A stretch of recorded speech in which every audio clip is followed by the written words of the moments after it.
तो जय हिंद साथियों, मैं शशि कुमार पटेल आप सभी को आपके अपने परिवार टारगेट स्टडी सेंटर पर स्वागत करता हूं।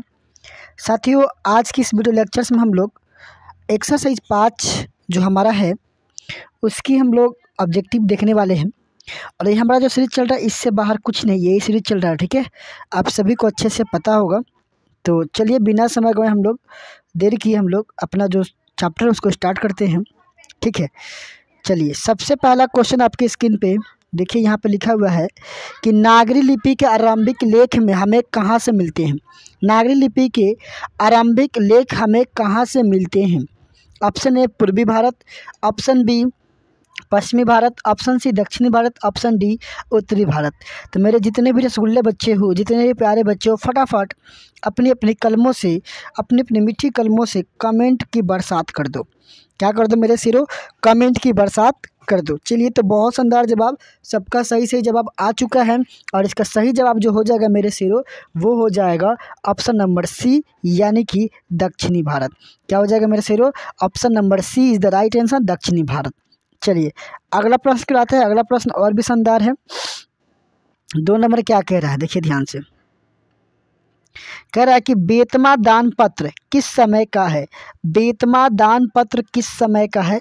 1020, 1021, ऑप्शन सी सॉरी ठीक है, और ऑप्शन 1022, 1023 बताइए कब का है। तो आप सभी को पता है जो ये इसका राइट आंसर हो जाएगा। क्या हो जाएगा साथियों? 2 का बताइए।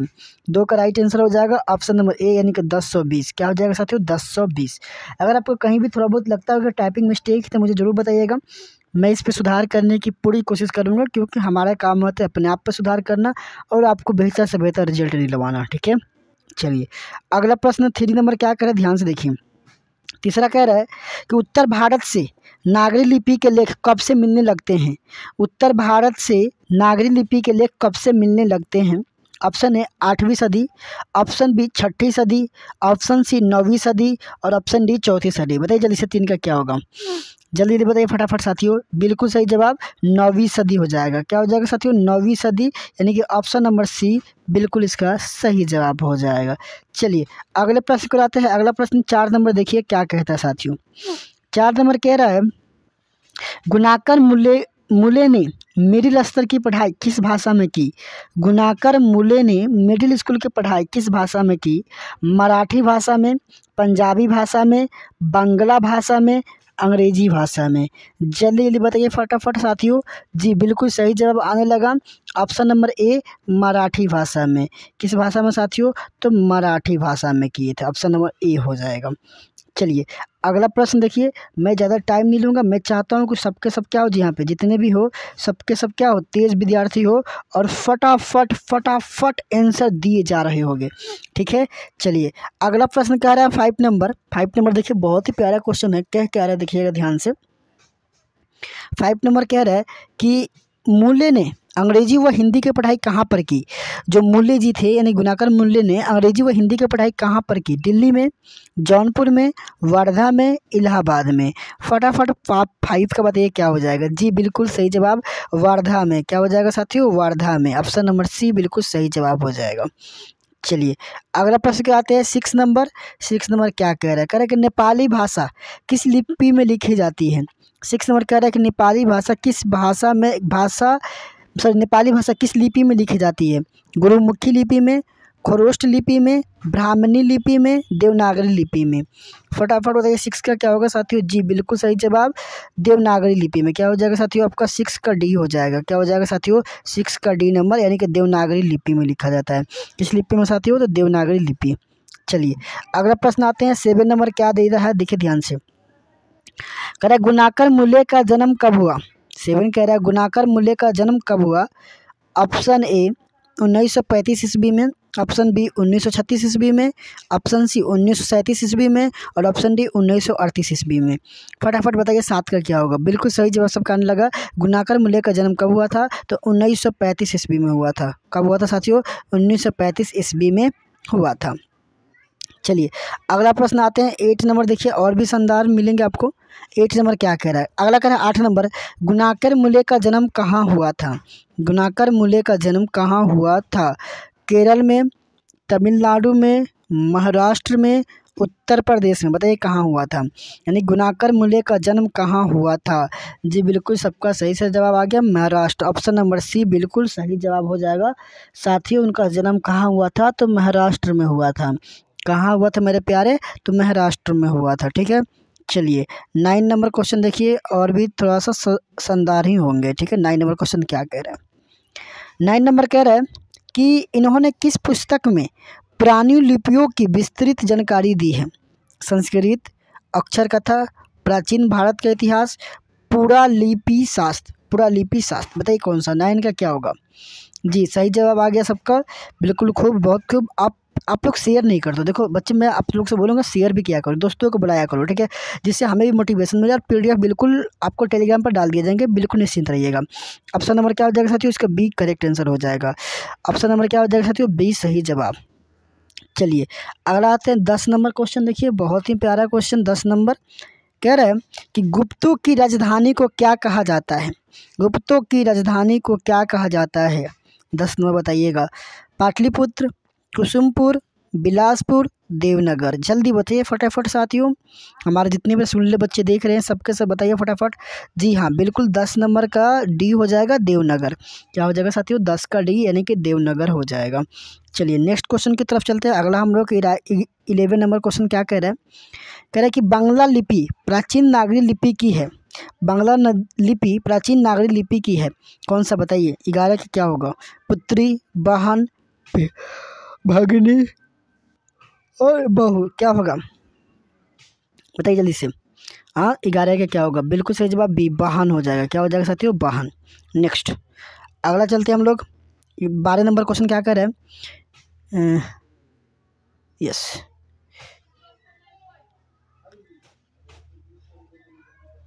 चलिए 12 नंबर कह रहा है कि केरल के शासकों के द्वारा सिक्कों पर वीर केरलस्य शब्द किस लिपि में लिखी गई है। केरल के शासकों के द्वारा सिक्कों पर वीर केरलस्य शब्द किस लिपि में लिखी गई है। नागरी लिपि में, ब्राह्मी लिपि में, नादी नागरी लिपि में, गुरुमुखी लिपि में। बताइए 12 के क्या होगा, बिल्कुल सही जवाब सबका आ चुका है, वो हो जाएगा साथियों कौन सा, नागरी लिपि में। कौन सा साथियों, नागरी लिपि। चलिए अगला प्रश्न आते हैं हम लोग 13 नंबर क्या कह रहे, देखिए ध्यान से।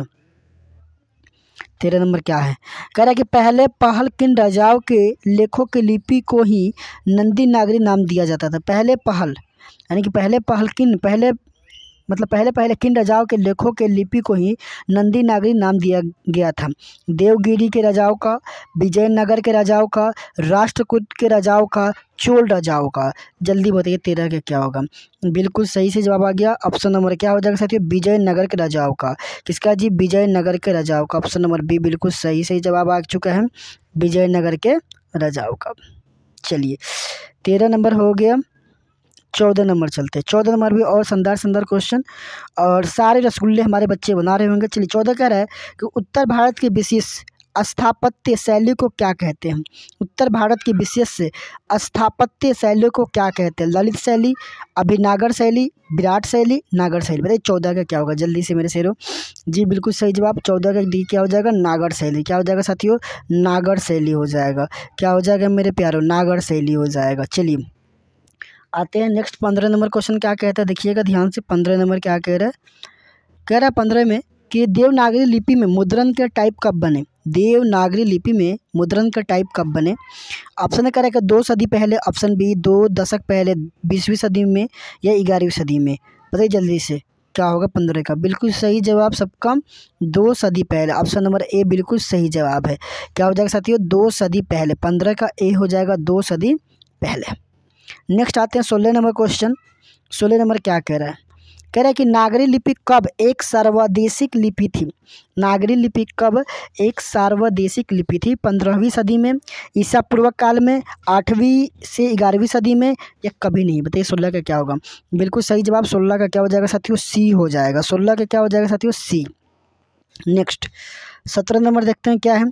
17 नंबर कह रहा है कि पहले दक्षिण भारत की नागरी लिपि क्या कहलाती थी। पहले दक्षिण भारत की नागरी लिपि क्या कहलाती थी। नंदी नागरी, कोकनी, ब्राह्मी, सिद्धम। बताइए 17 का क्या होगा? बिल्कुल सही जवाब नंदी नागरी। सबका सही सही जवाब आ रहा है ना बच्चों? ऑप्शन नंबर ए बिल्कुल इसका सही जवाब हो जाएगा नंदी नागरी। ठीक है मेरे प्यारे, बताओ समझ में आ रही है ना? बिल्कुल सर आ रहे, एक एक पॉइंट आ रहे हैं आपके सबसे। ठीक है 18 नंबर आइए। 18 कह रहा है कि गुणाकर मूल्य ने विभिन्न विषयों पर कितने निबंध लिखे? गुणाकर मूल्य ने विभिन्न विषयों पर कितने निबंध लिखे? 500 1500 से अधिक, 2500 से अधिक, 3500 से अधिक, 4500 से अधिक। 18 नंबर का क्या होगा मेरे साथियों? बताओ जल्दी से। बिल्कुल सही जवाब 18 का बी हो जाएगा, यानी कि 2500 से अधिक। कितने जी? 2500 से अधिक लिखे थे। ठीक है चलिए 19 नंबर देखिए। 19 नंबर क्या कह रहा है? कह रहा है कि भारतीय लिपियों की कहानी किनकी प्रसिद्धम रचना है? भारतीय लिपियों की कहानी किनकी प्रसिद्ध रचना है? गुणाकर मूल्य, नलिन विलोचन शर्मा, महादेवी वर्मा, सुमित्रानंद पंत। बताइए क्या हो जाएगा 19 का? 19 का क्या होगा साथियों? फटाफट साथियों फटाफट अपने अपने कमेंट बॉक्स में कमेंट कर दीजिए। जी हाँ साथियों क्या हो जाएगा? 19 का ए हो जाएगा साथियों। क्या हो जाएगा साथियों? 19 का ए यानी कि गुणाकर मूल्य। क्या होगा मेरे साथियों? 19 का ए गुणाकर मूल्य। चलिए 20 नंबर चलते हैं। 20 नंबर भी और शानदार क्वेश्चन होगा। 20 नंबर कह रहा है कि इस्लामी शासक का आरंभ किस काल में हुआ था? इस्लामी शासक का आरंभ किस काल में हुआ था? बताइए जल्दी से। 12वीं सदी में, 13वीं सदी में, 14वीं सदी में, 15वीं सदी में। इस्लामी शासक का आरंभ किस काल में हुआ था? बताइए जल्दी से। चलिए बिल्कुल सही जवाब 12वीं सदी में। किस में जी? तो 12वीं सदी से, यानी कि 12वीं सदी से इसका स्टार्टिंग हो गया था। चलिए नेक्स्ट आते हैं 21 नंबर। और भी शानदार शानदार सारे क्वेश्चन अब आ रहे हैं हम लोग के पास। कह रहा है गुणाकर मूल्य की मृत्यु कब हुई? गुणाकर मूल्य की मृत्यु कब हुई? 21 के बताइए। 1995 ईस्वी में। कितना जी? तो बताओ मेरे साथ। 1995 ईस्वी में। ऑप्शन बी 1999 ईस्वी में। ऑप्शन सी 2005 ईस्वी में। ऑप्शन डी 2009 ईस्वी में। मैं आपका टाइम नहीं ले रहा हूँ, तुम डायरेक्टली क्वेश्चन कर पढ़ रहा हूँ फिर आंसर बता रहा हूँ, क्योंकि मैं जानता हूँ आपका टाइम। क्योंकि देखो मैं झूठ मूठ का आधा घंटा 1 घंटा लेकर के मैं क्या करूँगा? मुझे पता है आपकी कीमत बहुत ज़्यादा है टाइम की। ठीक है तो मैं बाकी की तरह नहीं चाहता हूँ कि आपकी टाइम वेस्ट करवाऊँ। ठीक है आप बस उतना ही टाइम दो मेरे को जितना से आपकी काम हो जाए। बस 1 से 2 बार रिवाइज कर लेना वीडियो को, 1 या 2 बार देख लेना, इतने में काम आपके बन जाएंगे। ठीक है तो चलिए इसका राइट जो आंसर हो जाएगा 21 नंबर का क्या हो जाएगा साथियों? डी नंबर हो जाएगा, यानी कि 2009 ईस्वी में। कितने जी? 2009 ईस्वी में। चलिए 21 के बाद आता है 22 नंबर। क्या साथियों? 22 नंबर। 22 नंबर कह रहा है कि किस शासक ने अपने सिक्कों पर राम सीता की आकृति और नागरी लिपि में राम सिंह शब्द का अंकित करवाए थे? बताओ। शेरशाह सूरी, हरिहर, अकबर, चंद्रगुप्त द्वितीय। बताइए 22 का क्या होगा? किसने करवाया था जी? अकबर ने करवाया था। ठीक है जी सी नंबर हो जाएगा अकबर। चलिए नेक्स्ट आइए 23 नंबर क्या कहता है? 23 नंबर क्वेश्चन आज थोड़ा ज़्यादा है, आप लोग बेसब भागिएगा नहीं, सारे क्वेश्चन इंपॉर्टेंट होंगे। 23 नंबर कह रहे हैं कि नागरी लिपि शीर्षक निबंध के निबंधकार है। नागरी लिपि शीर्षक निबंध के निबंधकार है कौन? गुणाकर मूल्य, रामचंद्र शुक्ल, डॉक्टर भोलानाथ तिवारी, डी बाबू राम सक्सेना। बताइए 23 का क्या होगा? बिल्कुल सही जवाब गुणाकर मूल्य। क्या हो जाएगा मेरे प्यारे रसगुल्ले? गुणाकर मूल्य हो जाएंगे। बहुत सारे बच्चे देखो, आप सच बता रहे हो ना, सही सही कर रहे हो ना, मैं देख नहीं रहा हूँ किसी का, लेकिन मुझे उम्मीद है सब बच्चे सही सही कर रहे होंगे, क्योंकि फिर कमेंट पढ़कर टाइम वेस्ट करने की मतलब कुछ निकल नहीं रहा है। सिर्फ हम पढ़ाई से मतलब रखेंगे। बाकी आप कमेंट करते रहो, मुझे अच्छा लगता है, आपकी कमेंट पढ़ता हूँ सब बच्चे का। 24 नंबर कह रहे हैं कि नागरी लिपि शीर्षक पाठ किस पुस्तक से लिया गया है? नागरी लिपि शीर्षक पाठ किस पुस्तक से लिया गया है? अक्षरों की कहानी, भारतीय लिपियों की कहानी, अक्षर कथा, इनमें से कोई नहीं। जल्दी बताइए। बिल्कुल सही जवाब भारतीय लिपियों की कहानी, ऑप्शन नंबर बी सही हो जाएगा, भारतीय लिपियों की कहानी से। चलिए 25 नंबर चलते हैं। 25 नंबर और भी शानदार होगा आपका साथियों। कह रहा है कि मराठी भाषा की लिपि कौन सी है? मराठी भाषा की लिपि कौन सी है? ब्राह्मी, नंदी नागरी, देवनागरी, मराठी लिपि। बताइए कौन सा हो जाएगा? जल्दी बताइए 25 का क्या होगा साथियों? हाँ बिल्कुल सही जवाब देवनागरी, यानी कि ऑप्शन नंबर सी हो जाएगा। देवनागरी होगा साथियों, ऑप्शन नंबर सी। नेक्स्ट आइए आते हैं हम लोग 26 नंबर में। 26 नंबर क्या कह रहा है? कह रहा है कि टॉक्सॉल का संबंध है, टॉक्सॉल का संबंध है सिक्कों से, अभिलेखों से, लिपि से, अनजान के ढेरों से। बताइए क्या होगा? जी बिल्कुल क्या हो जाएगा? ऑप्शन नंबर ए हो जाएगा, सिक्कों से। किससे संबंध है जी? सिक्कों से है। ठीक आइए आते हैं 27 नंबर क्वेश्चन की तरफ। कह रहा है कि सरवन बेलगोल यानी कि बेलगोला स्थान का संबंध है किस धर्म से? जैन धर्म से, बौद्ध धर्म से, सिख धर्म से, या वैष्णव धर्म से? बताइए 27 का क्या होगा? बिल्कुल सही जवाब जैन धर्म से। क्या हो जाएगा मेरे प्यारे? जैन धर्म से। क्या होगा साथियों? जैन धर्म से हो जाएगा। चलिए अगला प्रश्न क्यों आता है। अगला प्रश्न और भी शानदार है, 28 नंबर। कह रहा है कि सिद्धम क्या है। सिद्धम क्या है? मंत्र, सिद्धि, योगी, साधु, एक प्रकार की लिपि। जल्दी जल्दी प्यारे बताओ क्या हो जाएगा 28 का। बिल्कुल सही जवाब। सिद्धम क्या है जी? एक प्रकार का हमारा क्या है? ये लिपि है। ऑप्शन नंबर डी बिल्कुल सही जवाब। एक प्रकार के क्या है मेरे साथियों? लिपि है हमारी ये। ठीक है, चलिए 29 नंबर प्रश्न की ओर आते हैं। 29 नंबर और शानदार। कह रहे 29 नंबर, किसे देवनागरी की संज्ञा दी गई है? किसे देवनागरी की संज्ञा दी गई है? प्रयाग, काशी, मथुरा, उज्जैन। बताइए। बिल्कुल सही जवाब सबके आने लगे। बिल्कुल। क्या हो जाएंगे जी? काशी। कहते ना हिल रहा है काशी, काशी को दिया गया देवनागरी का। चलिए अगला आते हैं 30 नंबर क्वेश्चन, बहुत ही शानदार। कह रहा है कि हिंदी के आदि कवि कौन है? सरहपाद, तुलसी, वाल्मीकि, निराला। बताइए 30 का क्या होगा? चलिए क्या हो जाएगा 30 का? ऑप्शन बहुत शानदार, सरहपाद होगा। ऑप्शन नंबर ए हो जाएगा। क्या हो जाएगा साथियों? ऑप्शन नंबर ए हो जाएगा। चलिए अगला प्रश्न चलते हैं। अगला प्रश्न 31 नंबर कह रहा है कि ओम अमोघ वर्ष कौन था?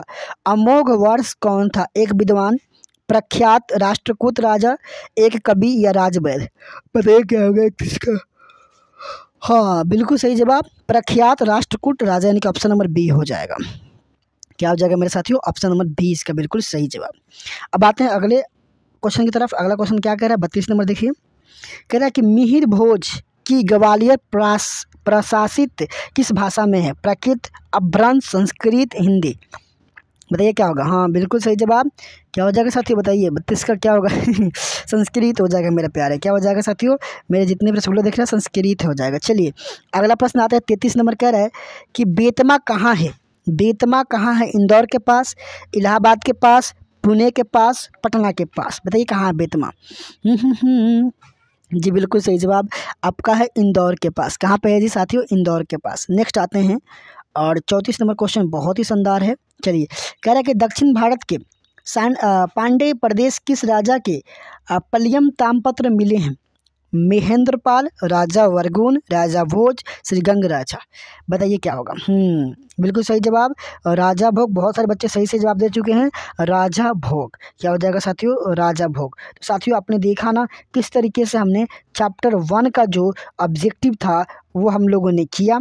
ठीक है, चैप्टर 1 कह रहे चैप्टर 5 का, और चैप्टर 1 से हम लोगों ने स्टार्ट किया था, और ऐसे चैप्टर 6, 7, 8 करके पूरे के पूरे आपको जो सिलेबस होंगे वो ख़त्म कर दिया जाएगा। और फिर इसका 1 शॉट चलेगा, फिर इसका सब्जेक्टिव पढ़ाएंगे। और अभी साइंस का ही बहुत जल्दी 1 या 2 दिन में स्टार्ट हो जाएंगे साइंस वाले भी क्लासेस। तो चैनल पर न्यू हो सब्सक्राइब भी कर लेना, टेलीग्राम PDF के लिए टेलीग्राम ज्वाइन कर लेना। तो मिलते हैं आपसे अगले वीडियो में, तब तक के लिए पढ़ते रहिए, बढ़ते रहिए। जय हिंद, जय भारत।